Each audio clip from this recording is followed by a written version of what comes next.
Renukaswamy mobile data complete delete ಆಗಿದೆ. So ಹಾಗಾಗಿ D gang mobile ಡೇಟಾವನ್ನ ಡಿಲೀಟ್ ಮಾಡಿದ್ಯಾಕೆ ಅನ್ನುವಂತಹ ಪ್ರಶ್ನೆ. ಅಶ್ಲೀಲ ಮೆಸೇಜ್ಗಾಗಿಯೇ ಡೇಟಾ ಡಿಲೀಟ್ ಮಾಡಿದ್ರಾ ಅಂದ್ರೆ ಈ ಮೆಸೇಜ್ ಅನ್ನ ಅಥವಾ ಈ ಫೋಟೋಗಳನ್ನ ಇನ್ಯಾರೂ ಕೂಡ ನೋಡಬಾರ್ದು ಅಂತ.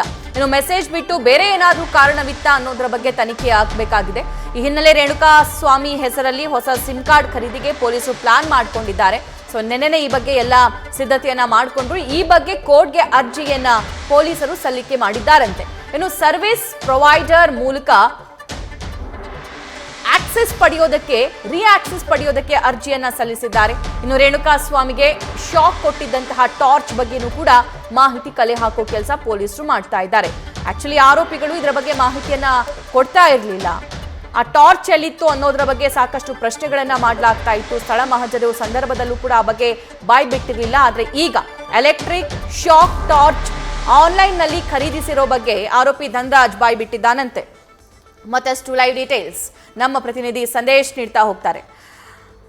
ಸಂದೇಶ್, ಪ್ರಕರಣಕ್ಕೆ ಸಂಬಂಧಪಟ್ಟಂತೆ ಒಂದು ರೇಣುಕಾಸ್ವಾಮಿ ಮೊಬೈಲ್ ಪತ್ತೆಯಾಗಿಲ್ಲ. ಸೊ ಹಾಗಾಗಿ ಹೊಸ ಸಿಮ್ ಕಾರ್ಡ್ ತಗೊಂಡು ರಿಕವರ್ ಮಾಡೋದಕ್ಕೆ ಪೊಲೀಸರು ಈಗಾಗಲೇ ಅರ್ಜಿಯನ್ನು ಕೂಡ ಕೋರ್ಟ್ಗೆ ಸಲ್ಲಿಕೆ ಮಾಡಿದ್ದಾರಂತೆ.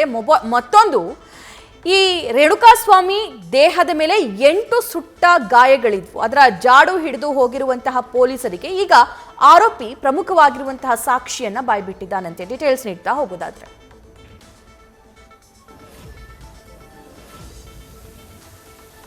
ಸಭಾ, ಇಲ್ಲಿ ಪ್ರಮುಖವಾಗಿರುವಂಥದ್ದು ಈಗಾಗಲೇ ಏನು ರೇಣುಕಾಸ್ವಾಮಿ ಅವರ ಮೊಬೈಲ್ಗಾಗಿ ಹುಡುಕಾಟವನ್ನು ನಡೆಸ್ತಾ ಇದ್ದಾರೆ. ಈ ಹುಡುಕಾಟದ ಸಂದರ್ಭದಲ್ಲಿ ಎಲ್ಲೊಂದು ಕಡೆ ಮೊಬೈಲ್ನಲ್ಲಿ ಇದ್ದಂತಹ ಡಾಟಾವನ್ನು ಡಿಲೀಟ್ ಮಾಡಿದ್ದಾರೆ ಅನ್ನೋ ಮಾಹಿತಿ ಲಭ್ಯವಾಗ್ತಾ ಇದೆ. ಅಂದರೆ ಇಲ್ಲಿ ಪ್ರಮುಖವಾಗಿರುವಂಥದ್ದು ಡಾಟಾ ಡೆಸ್ಟ್ರಾಯ್ ಮಾಡುವಂಥ ಅಥವಾ ಡೇಟಾ ಡೆಸ್ಟ್ರಾಯ್ ಮಾಡುವಂಥ ಅವಶ್ಯಕತೆ ಇವರಿಗೆ ಏನಿತ್ತು ಅನ್ನೋದು ಇಲ್ಲಿ ಪ್ರಮುಖವಾಗ್ತಾ ಹೋಗುತ್ತೆ. ಯಾಕಂದರೆ ಬರೀ ಮೆಸೇಜ್ ಮಾತ್ರ ಕಾರಣವಾಗಿದ್ದರೆ ಇವರು ಮೆಸೇಜ್ಗೆ ಸಂಬಂಧಪಟ್ಟಂಥ ಒಂದು ಡಾಟಾಗಳನ್ನು ಡಿಲೀಟ್ ಮಾಡ್ತಾ ಇದ್ರು. ಆದರೆ ಕಂಪ್ಲೀಟ್ ಮೊಬೈಲ್ ಡಾಟಾವನ್ನೇ ಡಿಲೀಟ್ ಮಾಡಿದ್ದಾರೆ. ಇವ್ರು ಕರ್ಕೊಂಡು ಬಂದಿರೋದಕ್ಕೂ ಹೋಗಿರೋದಕ್ಕೂ ಸಂಬಂಧಪಟ್ಟಂತೆ ಯಾವುದೇ ಮಾಹಿತಿ ಗೊತ್ತಾಗಬಾರ್ದು ಅಂತ ಏನಾದರೂ ಆ ಒಂದು ಸಿಮ್ ಕಾರ್ಡನ್ನು ಡೆಸ್ಟ್ರಾಯ್ ಮಾಡಿದರೆ ಅದು ಬೇರೆ ರೀತಿ ಆಗೋದು. ಆದರೆ ಕಂಪ್ಲೀಟ್ ಡಾಟಾವನ್ನು ಡೆಸ್ಟ್ರಾಯ್ ಮಾಡಿರೋದು ಸಾಕಷ್ಟು ಅನುಮಾನಗಳಿಗೆ ಎಡೆ ಮಾಡಿಕೊಡ್ತಾ ಇದೆ. ಬಿಕಾಸ್ ಬರೀ ಮೆಸೇಜ್ಗಾಗಿ ಈ ಒಂದು ಕೊಲೆ ಆಯ್ತಾ ಅಥವಾ ಬೇರೆ ಏನಾದರೂ ಕಾರಣ ಇದೆಯಾ ಅನ್ನೋದಕ್ಕೆ ಸಂಬಂಧಪಟ್ಟಂತೆ ಈಗಾಗಲೇ ಇನ್ವೆಸ್ಟಿಗೇಷನ್ ಅನ್ನು ಕೂಡ ಮಾಡ್ತಾ ಇದ್ದಾರೆ. ಯಾವಾಗ ಡಾಟಾ ಡಿಲೀಟ್ ಆಯಿತು ಅಂತ ಗೊತ್ತಾಯಿತು, ಅದಾದ ನಂತರ ಈ ಒಂದು ಆ್ಯಂಗಲ್ನಲ್ಲೂ ಕೂಡ ಅಂದರೆ ಬೇರೆ ಬೇರೆ ಕಾರಣ ಏನಾದರೂ ಇದೆಯಾ ಅನ್ನೋ ಒಂದು ಆಯಾಮದಲ್ಲೂ ಕೂಡ ಒಂದು ಕಡೆ ತನಿಖೆ ನಡೆಸ್ತಾ ಇದ್ರೆ, ಮತ್ತೊಂದು ಕಡೆ ಕಂಪ್ಲೀಟ್ ಆಗಿ ಡೆಸ್ಟ್ರಾಯ್ ಮಾಡಿರೋದ್ರಿಂದ ಆ ಸರ್ವಿಸ್ ಪ್ರೊವೈಡರ್ನ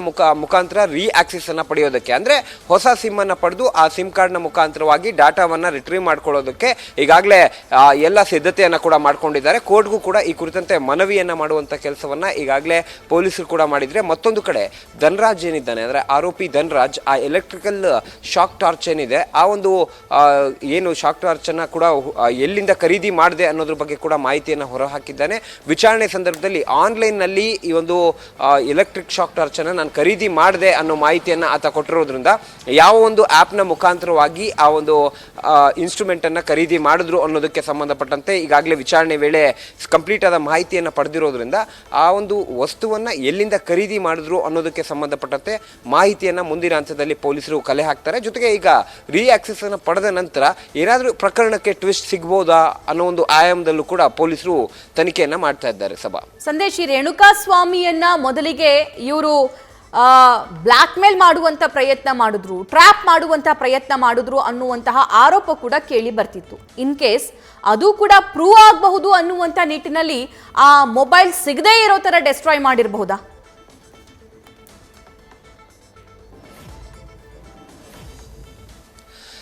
ಸಭಾ, ಇಲ್ಲಿ ಪ್ರಮುಖವಾಗಿರುವಂಥ ವಿಚಾರ ಅಂದರೆ ಇವರು ಯಾರಿಗೆ ಮೆಸೇಜ್ ಮಾಡಿರ್ತಾರೆ ಅವರ ಬಳಿ ಆದರೂ ಫೋಟೋಸ್ಗಳಾಗಿರ್ಬೋದು ಅಥವಾ ವಿಡಿಯೋಸ್ಗಳಾಗಿರ್ಬೋದು ಅದು ಇರಬೇಕಾಗುತ್ತೆ. ಅಂದರೆ ಇವರು ಪವಿತ್ರ ಗೌಡಗೆ ಮೆಸೇಜ್ ಮಾಡಿದರೆ ರೇಣುಕಾಸ್ವಾಮಿ ಅವರ ಬಳಿ ಆದರೂ ಫೋಟೋಸ್ ಹಾಗೆ ಕಂಪ್ಲೀಟ್ ಆದ ವಿಡಿಯೋಸ್ಗಳಾಗಿರ್ಬೋದು ಇವು ಲಭ್ಯವಾಗುತ್ತೆ.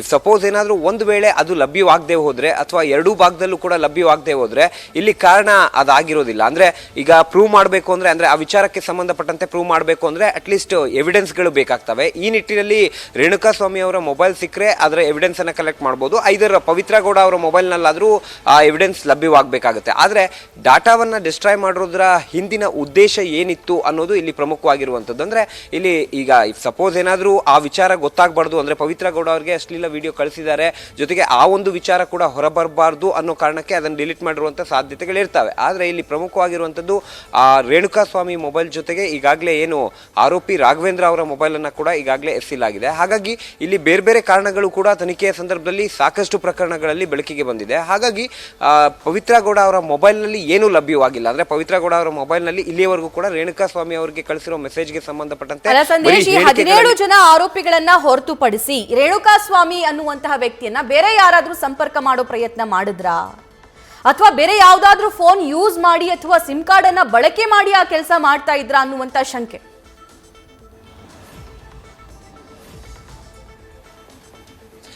ಸಭಾ, ಅಂದ್ರೆ ಇಲ್ಲಿ ಪ್ರಮುಖವಾಗಿರುವಂತಹ ವಿಚಾರ ಅಂದ್ರೆ ರೇಣುಕಾಸ್ವಾಮಿ ಅವರ ಒಂದು ಇನ್ಕಮಿಂಗ್ ಅಥವಾ ಔಟ್ ಗೋಯಿಂಗ್ ಕರೆಗಳ ಕುರಿತಂತೆ ಅಥವಾ ಬೇರೆ ಯಾರಾದ್ರೂ ಕಾಂಟ್ಯಾಕ್ಟ್ ಮಾಡಿದ್ರಾ ಅನ್ನೋದಕ್ಕೆ ಸಂಬಂಧಪಟ್ಟಂತೆ ಅಥವಾ ಪವಿತ್ರ ಗೌಡ ಅವರಿಗೆ ಇವರೇ ಮೆಸೇಜ್ ಮಾಡಿದ್ರಾ ಅನ್ನೋದಕ್ಕೆ ಸಂಬಂಧಪಟ್ಟಂತೆ ಉತ್ತರ ಸಿಗಬೇಕು ಅಂದ್ರೆ ರೇಣುಕಾಸ್ವಾಮಿ ಅವರ ಮೊಬೈಲ್ ಲಭ್ಯವಾಗಬೇಕಾಗುತ್ತೆ. ಮೊಬೈಲ್ ಲಭ್ಯವಾದ ನಂತರ ಅದರ ಒಂದು ಡಾಟಾವನ್ನ ರಿಟ್ರೀವ್ ಮಾಡಿದ ಬಳಿಕ ಏನೆಲ್ಲ ಆಗಿದೆ ಅನ್ನೋದಕ್ಕೆ ಸಂಬಂಧಪಟ್ಟಂತೆ ಮಾಹಿತಿ ಲಭ್ಯವಾಗುತ್ತೆ. ಜೊತೆಗೆ ಈಗ ಸರ್ವಿಸ್ ಪ್ರೊವೈಡರ್ನ ಮುಖಾಂತರ ಹೊಸ ಸಿಮ್ ಕಾರ್ಡ್ಗೆ ಏನು ಆಕ್ಸೆಸ್ ಅನ್ನ ಮಾಡ್ಕೊಳ್ತಾರೆ, ಆ ಸಂದರ್ಭದಲ್ಲಿ ಯಾರೆಲ್ಲ ಕರೆ ಮಾಡಿದ್ದಾರೆ ಅನ್ನೋದ್ರ ಬಗ್ಗೆ ಮಾಹಿತಿ ಕೂಡ ಲಭ್ಯವಾಗುತ್ತೆ. ಯಾಕಂದ್ರೆ ಈಗ ಎವಿಡೆನ್ಸ್ ಇಲ್ಲದೆ ಯಾವುದೇ ಕಾರಣಕ್ಕೂ ಕೂಡ ಇನ್ವೆಸ್ಟಿಗೇಷನ್ ಅನ್ನ ಮಾಡೋದಕ್ಕಾಗೋದಿಲ್ಲ. ಹಾಗಾಗಿ ಈಗ ಸದ್ಯ ಬರೀ ಹೇಳಿಕೆಗಳು ಲಭ್ಯವಾಗಿರೋದ್ರಿಂದ ಇವರನ್ನ ಹೊರತುಪಡಿಸಿ ಬೇರೆ ಯಾರಾದ್ರೂ ಕಾಂಟ್ಯಾಕ್ಟ್ ಮಾಡಿದ್ರ ಅನ್ನೋದಕ್ಕೆ ಸಂಬಂಧಪಟ್ಟಂತೆ ಮಾಹಿತಿ ಲಭ್ಯವಾಗಬೇಕು ಅಂದ್ರೆ ರೇಣುಕಾಸ್ವಾಮಿ ಅವರ ಮೊಬೈಲ್ ನಲ್ಲಿ ಏನಿತ್ತು ಅಥವಾ ಅವರ ಇನ್ಕಮಿಂಗ್ ಮತ್ತೆ ಔಟ್ ಗೋಯಿಂಗ್ ಕಾಲ್ಸ್ ಅಂದ್ರೆ CDR ಡೀಟೇಲ್ಸ್ ಏನಿತ್ತು ಎಲ್ಲದರ ಮಾಹಿತಿ ಕೂಡ ಲಭ್ಯವಾಗಬೇಕಾಗುತ್ತೆ. ಜೊತೆಗೆ ಪವಿತ್ರ ಗೌಡ ಅವರಿಗೆ ನಿಜಕ್ಕೂ ರೇಣುಕಾಸ್ವಾಮಿ ಅವರೇ ಮೆಸೇಜ್ ಮಾಡಿದ್ರ ಅನ್ನೋದಕ್ಕೆ ಸಂಬಂಧಪಟ್ಟಂತೆ ಮಾಹಿತಿ ಲಭ್ಯವಾಗಬೇಕು ಅಂದ್ರೆ ಅವರ ಒಂದು ಮೊಬೈಲ್ ಕೂಡ ಲಭ್ಯವಾಗಬೇಕಾಗುತ್ತೆ. ಹಾಗಾಗಿ ಈಗ ಸದ್ಯ ಮೊಬೈಲ್ ರಿಟ್ರೀವಲ್ ಏನಿದೆ ಇದು ಸಾಕಷ್ಟು ಕ್ರೂಷಿಯಲ್ ಪಡ್ಕೊಳ್ಳುತ್ತೆ. ಜೊತೆಗೆ ಸಿಮ್ ಕಾರ್ಡ್ ಆಕ್ಸೆಸ್ ಮಾಡ್ಕೊಂಡ ನಂತರ ಅದರಲ್ಲಿ ಸಿಗುವಂತಹ ಡಾಟಾ ಏನಿದೆ ಅದು ಕೂಡ ತುಂಬಾ ಕ್ರೂಷಿಯಲ್ ಆಗಿರುತ್ತೆ. ಸಭಾ, ಥ್ಯಾಂಕ್ ಯು ಸಂದೇಶ್ ಡೀಟೇಲ್ಸ್ಗಾಗಿ. ನ್ಯೂಸ್ ಫಸ್ಟ್ ನಿರ್ಭೀತಿಯಿಂದ ನಿಮ್ಮ ಪರವಾಗಿ.